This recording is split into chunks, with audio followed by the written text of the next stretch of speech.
வணக்கம். ஆகாஷ்வாணி புதுச்சேரி செய்திச் சுருக்கம் வாசிப்பவர் நாராயணசாமி. இந்தியாவின் ஆளுமையில் விண்வெளி திட்டமும் முக்கிய அங்கம் வகிப்பதாக பிரதமர் திரு நரேந்திர மோடி தெரிவித்துள்ளார்.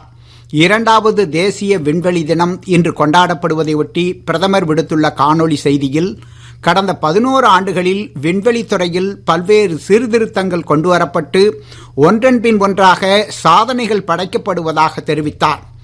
இந்தியாவின் விண்வெளி திட்டங்கள் உலக நாடுகளுக்கு முன்னோடியாக நம் தேசத்தை முன்னிறுத்துவதாக இஸ்ரோ தலைவர் திரு நாராயண் தெரிவித்துள்ளார்.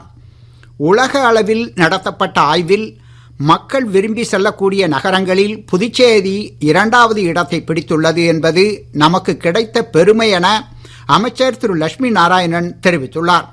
இந்திய வம்சாவழியினரின் உலகளாவிய அமைப்பு கோபியோ சார்பில் சர்வதேச வணிக மாநாடு மற்றும் கண்காட்சியின் தொடக்க விழாவில் பேசிய அவர், சுற்றுலாவை மேம்படுத்த மத்திய அரசோடு இணைந்து பல நடவடிக்கைகளை எடுத்து வருவதாக தெரிவித்தார்.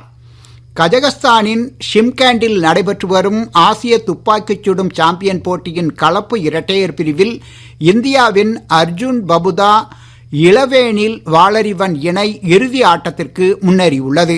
11 வயதிற்குட்பட்டோருக்கான உலக செஸ் ஒலிம்பியாட் போட்டியில் இந்தியா 1 தங்கம் 1 வெண்கலப் பதக்கம் வென்றது.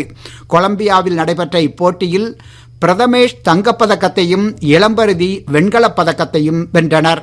தென்மேற்கு வங்கக்கடல் பகுதிகள் மேல் நிலவும் வளிமண்டல கீழடுக்கு சுழற்சி காரணமாக வரும் 25ஆம் தேதி வரை தமிழகத்தின் ஒரு சில இடங்களிலும் புதுச்சேரி காரைக்கால் பகுதிகளிலும் இடி மின்னலுடன் கூடிய லேசானது முதல் மிதமான மழை பெய்யக்கூடும் என சென்னை வானிலை ஆய்வு மையம் தெரிவித்துள்ளது. இத்துடன் இந்த செய்திச் சுருக்கம் நிறைவு பெறுகிறது.